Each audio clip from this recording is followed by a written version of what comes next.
Hello everyone, welcome to incredible platform of Mister Aspirant. जय श्री कृष्णा, राधे राधे।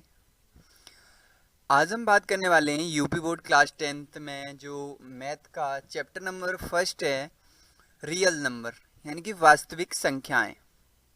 इस पूरे चैप्टर को हम एकदम बेसिक से कवर करेंगे ये इस टॉपर बैच में। ओके, ये है हमारा लेक्चर 1 जिसमें एकदम बेसिक होगा, थोड़ी सी थ्योरी होगी और जो कि थोड़ी सी थ्योरी होगी और 1.1 के क्वेश्चंस भी होंगे, आपको होमवर्क भी मिलेगा। ठीक है, तो चलिए बढ़ते हैं अपने नेक्स्ट पेज पर। सबसे पहले हम इस टॉपर बैच को स्टार्ट करने से पहले सरस्वती माता और गणेश भगवान का आशीर्वाद लेते हैं एंड स्टार्ट करते हैं। फर्स्ट क्लास है इसलिए थोड़ा सा नर्वस हूँ। चलिए नेक्स्ट पेज पर। Hello student, let me introduce myself. My name is Dev Yadav and I am physics and mathematics mentor. 3 year का टीचिंग एक्सपीरियंस है। सब्जेक्ट फिजिक्स पढ़ाता हूँ एंड मैथ पढ़ाता हूँ। क्लास 10th के लिए math and science and founder of Mister aspirant. My goal is make complex concept simple and learning enjoyable for you. Okay, चलिए start करते हैं। हम स्टार्ट करते हैं रियल नंबर्स को। रियल नंबर वास्तविक संख्याएं। ठीक है, वास्तविक संख्याएं। वास्तविक संख्या का लेक्चर नंबर 1 लेंगे हम, यूपी बोर्ड के क्लास 10th का।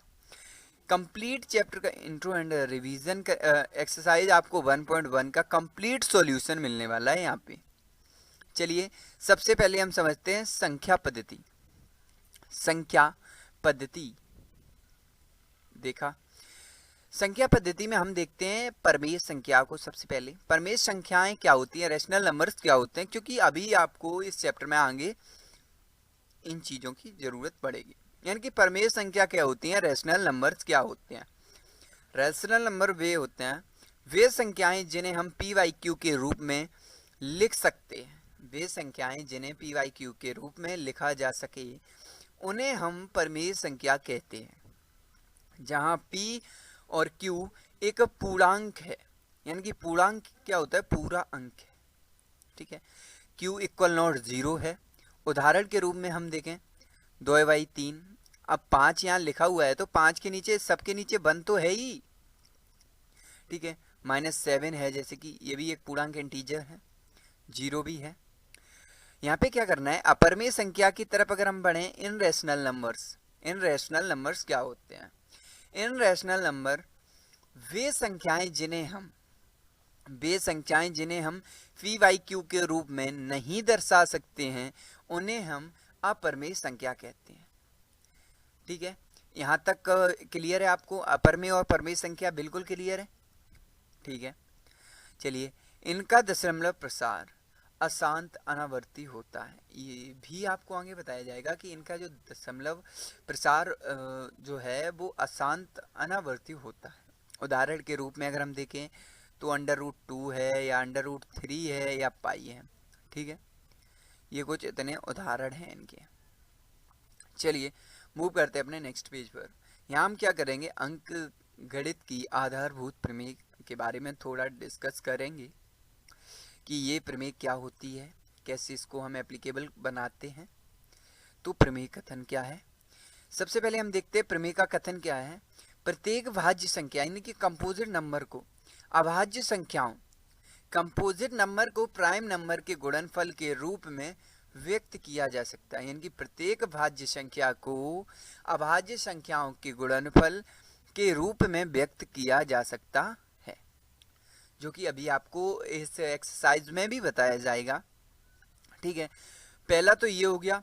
दूसरा हम देखते हैं यह गुणनखंड अभाज्य गुणनखंडों के आने वाले सम के बिना अद्वितीय होता है। अद्वितीय यानी यूनिक होता है, ये बात याद रखना। ठीक है, और इसकी जो इस लेक्चर की पीडीएफ है वो हमारे टेलीग्राम चैनल या व्हाट्सएप चैनल पे मिल जाएगी, जिसका लिंक आपको कमेंट बॉक्स में दिया जाएगा। यहाँ पे क्या है, भाज्य संख्या क्या है, वह संख्या जिसके 2 से अधिक गुणनखंड हो। और अभाज्य संख्या क्या होती है, जो केवल एक और स्वयं से विभाजित होती है, उन्हें हम अभाज्य संख्या कहते हैं, यानी कि प्राइम नंबर। ओके, यहाँ तक आपको समझ में आया। अभाज्य संख्या का अगर हम उदाहरण दें तो 2 भी प्राइम नंबर है, 3 भी है, और 5, 7 एंड 13 ये सारे प्राइम नंबर्स हैं, और ये क्या है, एक कंपोजिट नंबर। समझ रहे हो? चलिए चलते हैं नेक्स्ट पेज पे, जहां पर हम एक एलसीएम और एचसीएफ का महत्वपूर्ण सूत्र है उसे हम आपको एकदम बताते हैं। क्या एलसीएम एचसीएफ का महत्वपूर्ण सूत्र है? आइए देखते हैं हम इसको। ठीक है, सबसे पहले किन्हीं दो धनात्मक पूर्णांक ए और बी, किन्हीं दो धनात्मक पूर्णांक ए और बी के लिए अगर हम बात करें तो एचसीएफ संख्याओं के संबंध प्रत्येक अभाज्य गुणनखंडों की सबसे छोटी घात का गुणनफल होता है। बिल्कुल सही बात है। एलसीएम की वहीं हम देखें तो संख्याओं के संबंध के प्रत्येक अभाज्य गुणनखंड की सबसे बड़ी घात का गुणनफल एलसीएम कहलाता है। ये बात आपको यहाँ तक समझ आई हो तो कमेंट बॉक्स में जरूर बताएं। महत्वपूर्ण जो मैंने सूत्र बताया था, यानी कि कोई दो संख्याएं आपको दी गई हैं ए और बी, अगर इनका आप एलसीएम और एचसीएफ निकालोगे और उन दोनों का गुणनफल करोगे तो उन दोनों संख्याओं के गुणनफल के बराबर ही आएगा। यानी कि दो संख्याओं का गुणनफल उनके एचसीएफ और एलसीएम के गुणनफल के बराबर होता है। ये एक बहुत ही इंपॉर्टेंट चीज है, इसको नोट डाउन कर लेना स्टार मार्क करके। ये आपके होंगे कुछ क्वेश्चंस में इसका यूज भी आएगा। ठीक है, चलिए चलते हैं अपने नेक्स्ट पेज पर। प्रश्नावली 1.1 को स्टार्ट करते हैं हम यहाँ से। प्रश्नावली 1.1 को स्टार्ट करते हैं हम यहाँ से। आइए स्टार्ट करते हैं। तो को सबसे पहली बात कि यहाँ पे जो 140, मैं आपको यहाँ पे 2 बता रहा हूँ, बिल्कुल सिंपल तरीके से मैं आपको 2 बता रहा हूँ यहाँ पे, और बाकी का सारा कुछ आपको खुद करना है, यानी कि स्वयं करना है। अरे पेज कहाँ गया वो वाला, ये रहा, सॉरी, आ जाइए। पहला क्या है 140, पहला है यानी कि फर्स्ट जो हमारा है यहाँ पे फर्स्ट में हम देखते हैं 140।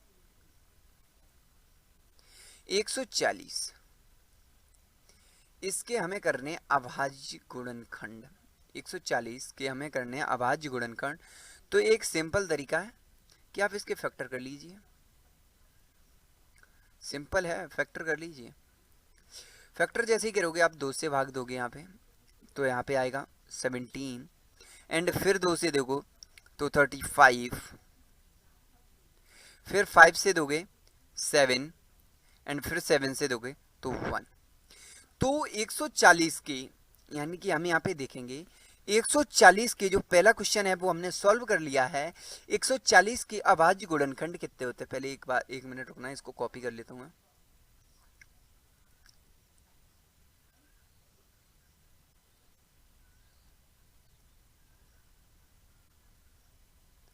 ठीक है, तो 140 के जब हम गुणनखंड निकालेंगे अभाज्य तो क्या निकलेगा? 2 की पावर 2 यानी कि 2 2 दो बार है। बिल्कुल अगर सिंपल से बताएं 2 into 2 into 5 and into 7, then यहाँ पे क्या होगा 2 का square into 5 and into 7, right. ये बन गया है इसके अभाज्य गुणनखंड। क्या बन गए हैं इसके? अभाज्य गुणनखंड। इसको आप ध्यान से देखिएगा। चलिए अगले को अगर हम समझें, अगला वाला कौन सा है? क्वेश्चन नंबर दूसरा आपका देखते हैं क्या कह रहा है। 156 दूसरा वाला जो आपका है वो क्या है? 156 है। सबसे पहले आप डिवाइड कीजिए 2 से। 2 7 जा 14 एंड 2 8 जा यानी कि 78 से 2 से गया, फिर 2 से देते हैं तो 3 एंड 9 आ रहा। फिर हम 3 से करते हैं कि 39 जो है 3 से डिविजिबल है, 2 से नहीं है, तो यहाँ पे 13 आ जाएगा, यहाँ पे 1, राइट। यहाँ तक आपको बिल्कुल समझ में आ रहा है कि नहीं आ रहा है? तो यहाँ पर 156 156 इज इक्वल टू कितना आया, 2 इंटू 2 इंटू 3 इंटू 13, राइट। तो यहां पर भी आप क्या करेंगे, यहां पर भी आपको करना है 2 का स्क्वायर करना है, यहाँ पे 2 का square into 3 into 13, right. Sorry यहाँ पे सही नहीं लग पा रहा, 13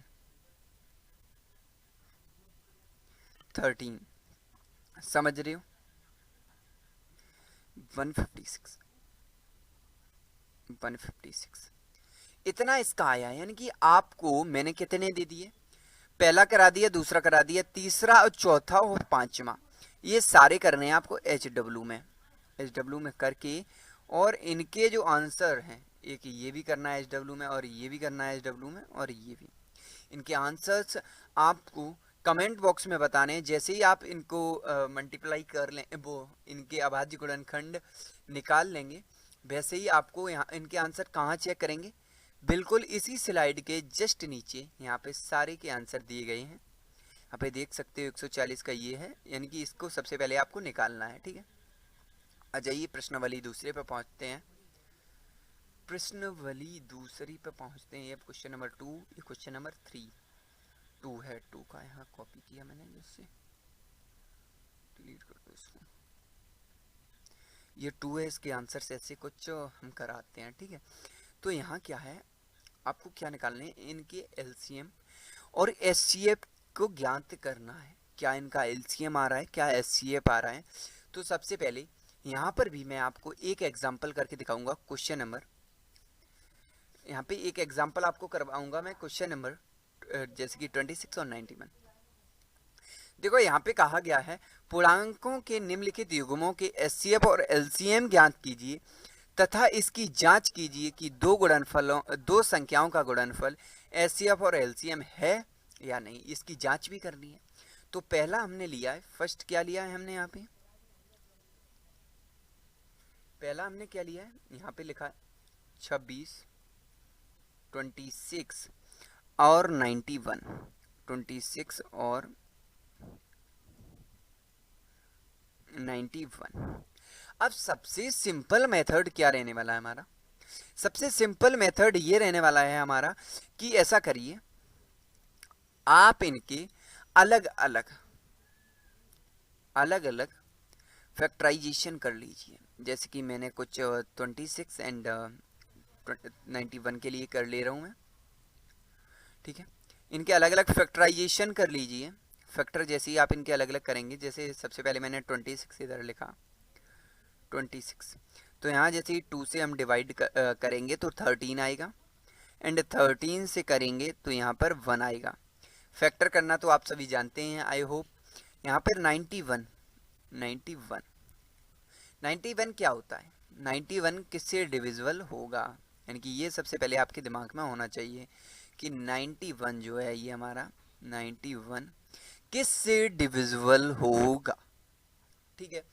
तो ये होगा हमारा 7 से, तो 13 7 जा कितना होता है, 13 7 जा कितना होता है, 91 होता है, एंड यहाँ पर भी 13 आएगा तो ये 1, समझ रहे हो।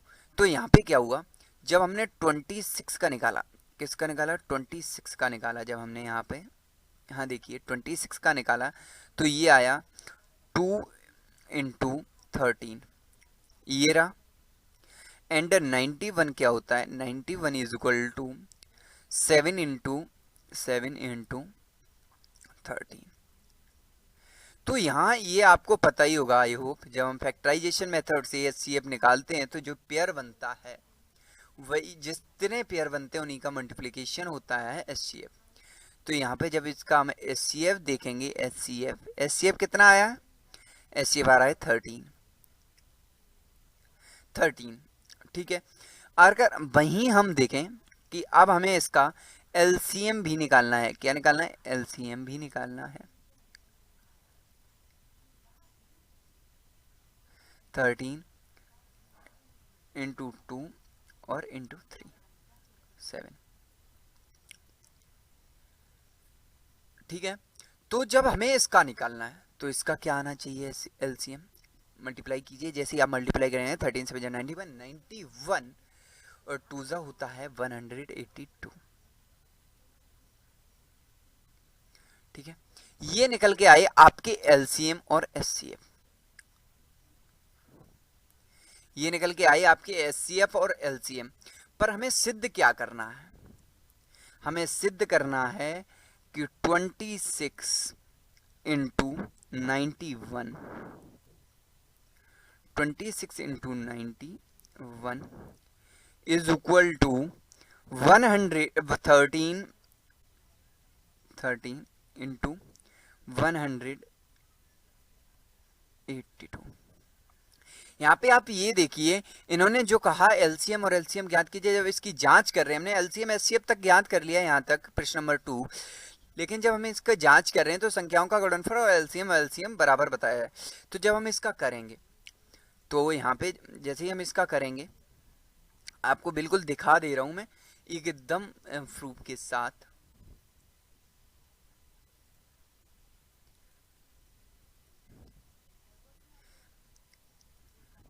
ट्वेंटी सिक्स इंटू 91, तो ये कितना आ रहा है आपका 26 इंटू 91, 2366 बराबर। फिर हम देखते हैं 13 इंटू 182, 2366।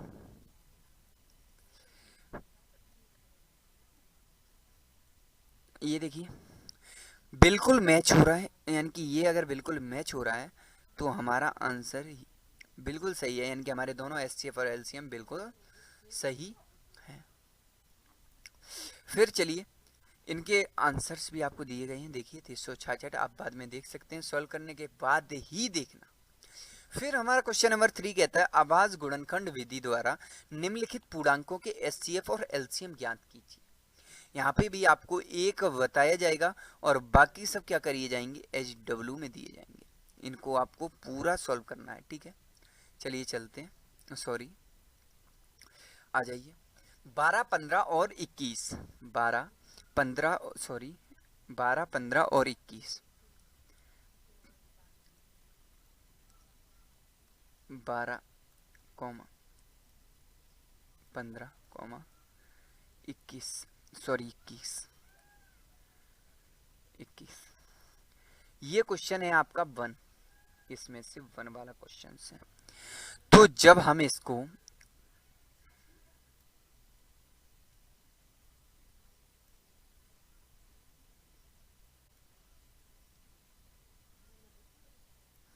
फिर हम देखते हैं यहाँ पे जब इसका फैक्टराइजेशन करते हैं, जैसे कि मान लीजिए जब हम इसका अभाज्य गुणनखंड बताया था ना वहाँ पे, तो बिल्कुल उसी तरीके से जब हम फैक्टराइजेशन करते हैं 12 का, तो यहाँ 2, 6, 2, 3 एंड 3, 1। यही हम 15 का देखते हैं, 15 का तो 3, 5, 5, 1। ये जब हम फैक्टराइजेशन आपको बिल्कुल करके दिखा रहे हैं, 3, 7 और 7, 1। ये क्या हुआ, फैक्टराइजेशन हम कर रहे हैं, तो 12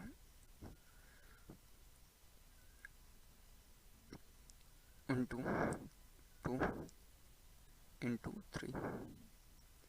यहाँ पे अगर हम 15 को वहीं करते हैं, एलसीएम और एचसीएफ हमें ज्ञात करना है, तो 3 इंटू सॉरी यहाँ नहीं लिखना है 3, इसको हम ऐसे लिख सकते हैं, थोड़ी दूर करके लिख रहे हैं, 3 इंटू 5 इसके लिए पेयर अच्छे से बने, एंड वहीं हम लिखते हैं 3 इंटू 7, ये होता है 21 का। ये बना हमारा एक pair.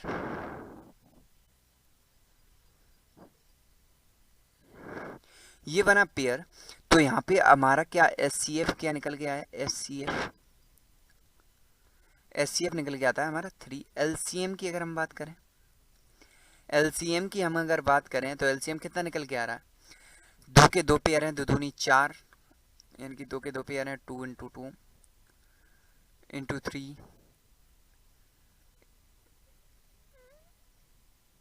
Into 5 into 7 is equal to, pair की वजह से इन तीनों को एक ही लिखा जाता है। और 5 3 ज़ा 15 एंड 2 ज़ा 30, 30 2 ज़ा 60, ठीक है 60, और 67 जब होता है 420। ये हो गया आपका एलसीएम। देख लीजिए यहाँ पे आंसर में 3 एंड 14, यानी कि ये आप बिल्कुल कर सकते हैं, आपको मैंने बता दिया है, बाकी के सारे HW में हैं। और यहाँ पे अब आते हैं हम इस क्वेश्चन पे। क्वेश्चन नंबर 4 क्या कह रहा है हमारा? क्वेश्चन नंबर 4 कह रहा है एलसीएम जो कि इतना इतना दिया गया है। मैंने आपको दिखाया था यहाँ पे कौन सा फॉर्मूला इम्पोर्टेंट है, ये वाला फॉर्मूला, यानी कि मैंने आपको यहाँ पे बताया था ये वाला फॉर्मूला यूज आएगा, सॉरी ये वाला फॉर्मूला आपका यूज आएगा। कौन सा? ये वाला, जो कि SCF of A into B, A comma B का इनटू LCM किसका होना चाहिए? ए कॉमा बी का, ए कॉमा बी का LCM होना चाहिए is equal to A into B. ये तो आपको पता ही होगा, आई होप। अब यहाँ पे देखिए आपको हमें यहाँ पे हमें क्या क्या पता है। LCM हमें दिया गया है, नहीं दिया गया, हमें LCM ज्ञात करना। हमें क्या क्या दिया गया? SCF दिया गया है और A भी दिया गया है। तो यहाँ हम क्या कर सकते हैं? और 306 इंटू 657, और हमें निकालना क्या है? LCM निकालना है, इज इक्वल टू कर दो। अगर यहाँ पर 9 क्या है? मल्टीप्लिकेशन में है, मल्टीप्लिकेशन में है। जब हम LCM निकालेंगे, LCM निकाला हमने, तो यहाँ क्या आएगा? यही संख्या, बिल्कुल यही संख्या, सॉरी एक सेकेंड, यही संख्या जो हमारी है वो सेम नीचे आएगी यहाँ पे, और क्या होगा? अपॉन में 9 होगा। क्या होगा? 9 होगा। फिर चलिए हम मल्टीप्लिकेशन करते हैं, यहाँ से मल्टीप्लिकेशन करते हैं। 306 इंटू 657, यही है, एक मिनट, 657 है, 657 इज इक्वल टू आ रहा है, यही है संख्या, बिल्कुल यही है। Then LCM is equal to 201042 upon 9। तो यहाँ पे LCM क्या निकल के आ रहा है? Divided by 9 is equal to में आ रहा है 3388। LCM ये क्या रखा हमारा? LCM निकल के आया है, LCM ये रहा हमारा 22338, यानी कि 22,338। देखिए आंसर हमारा सही है, बिल्कुल सही है, ठीक है। नंबर 4 तक हम कंप्लीट कर चुके थे। चलिए अब बढ़ते हैं क्वेश्चन नंबर 5 की तरफ। वो क्या कह रहा है कि जांच कीजिए कि किसी प्राकृतिक संख्या n के लिए 6 की पावर n अंक 0 पर समाप्त हो सकती है कि नहीं। देखो सबसे पहले आप ये फंडा समझिए कि अगर किसी भी संख्या को हमें, किसी भी संख्या की पावर n को अगर हमें 0 पर समाप्त करना है तो उसके गुणनखंडों के रूप में 2 की पावर n, 5 की पावर m होना चाहिए। पर यहाँ क्या है, अगर हम देखें 6 की पावर n को, किसको देखें? 6 की पावर n को जब हम देखेंगे तो उसके अभाज्य गुणनखंड करेंगे तो 2 की पावर 2 इंटू 3 की पावर n मान लीजिए, या फिर कॉमा लगा दीजिए, या फिर इसको इस तरीके से भी हम लिख सकते हैं 2 की पावर n इंटू 3 की पावर n। ठीक है, ये समझ में आया? तो यहाँ पे आपको एक चीज तो सीधी सीधी दिख रही है कि 6 की पावर n के गुणनखंड में कोई भी को 6 की पावर n के गुणनखंड में के गुणनखंड आप लिख लेना, सॉरी मैं आपको बोल दे रहा हूँ यहाँ पे 6 की पावर n के गुणनखंड में, एक सेकंड अभी मैं इसको लिख के लाया था, यहाँ पे मैं दिखा दे रहा हूँ आपको, कहाँ गया, 6 की पावर n के गुणनखंड में, हाँ, तो यही होता है स्वयं। तो यहाँ पे क्या लिखा है, स्पष्ट कीजिए कि 6 की पावर n के गुणनखंड में 5 नहीं है, अतः 6 की पावर n कभी भी शून्य पर समाप्त नहीं हो सकती। यहाँ पे बात आपको बिल्कुल समझ में आई। तो यहाँ पे आप इतनी बात लिख सकते हैं कि 6 की पावर n के गुणनखंड में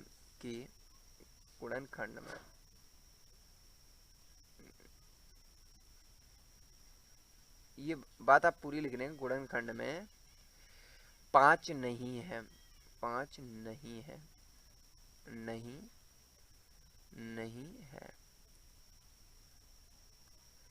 अतः 6 की पावर n 0 पर समाप्त नहीं होगी, समाप्त नहीं होगी, समझिए बात को, नहीं होगी।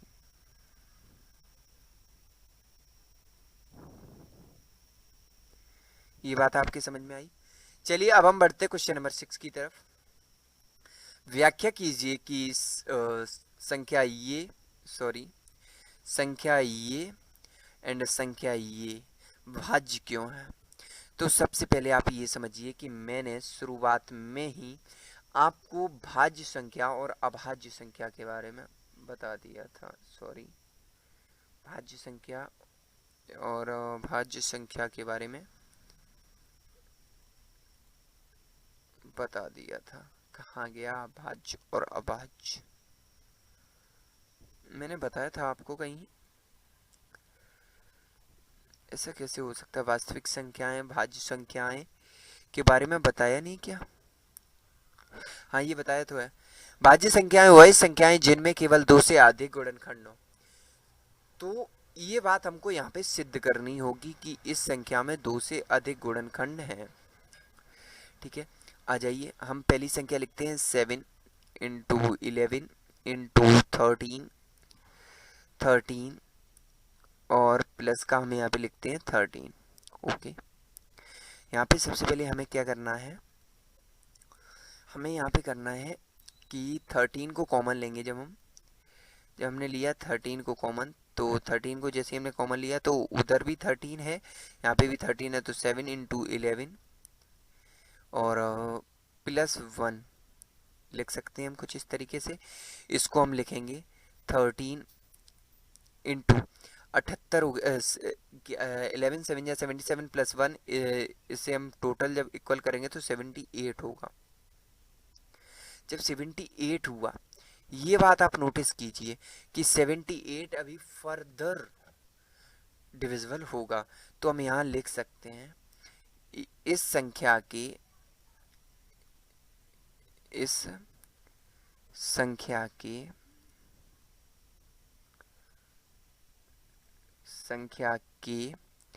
2 से ज़्यादा गुणनखंड है, 2 से ज़्यादा गुणनखंड है।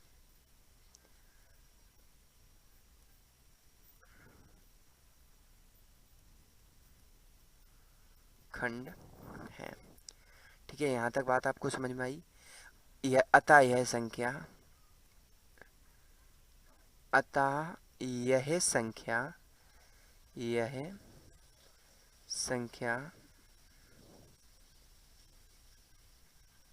भाज्य है।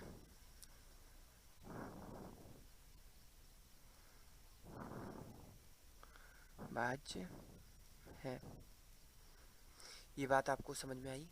चलिए फर्स्ट पार्ट इसका हो गया, नहीं रुक जाइए, फर्स्ट पार्ट इसका हो गया और सेकंड पार्ट आपके लिए सॉरी फर्स्ट पार्ट इसका हो गया है, सेकंड पार्ट आपके लिए होगा HW। होमवर्क बहुत ज़्यादा मिलेगा आपको इस सीरीज़ के थ्रू। चलिए क्वेश्चन नंबर 7 पे चलते हैं। क्वेश्चन नंबर 6 तक हमने कवर कर लिया है, क्वेश्चन नंबर 7 तक चलते हैं।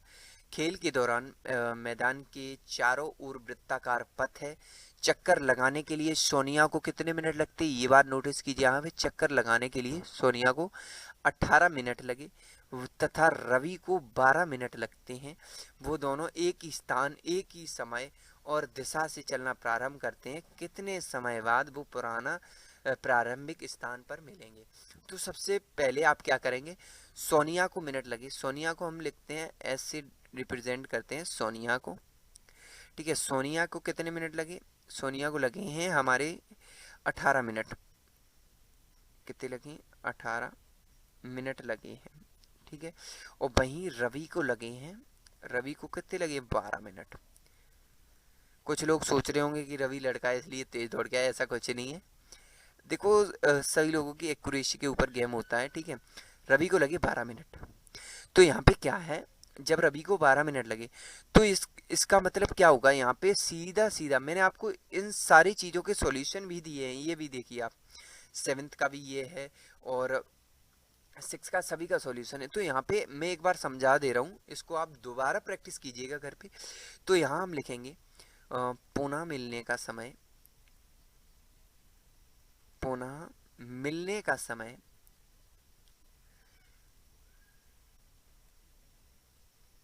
मिलने पुनः मिलने का समय का समय बराबर समय बराबर क्या होगा, LCM किसका होगा, 18,12 का। समझ रहे हो, जब हम 18,12 का LCM निकालेंगे तो सबसे पहले हम LCM निकालते हैं किसका, 18 और 12 का LCM निकालते हैं।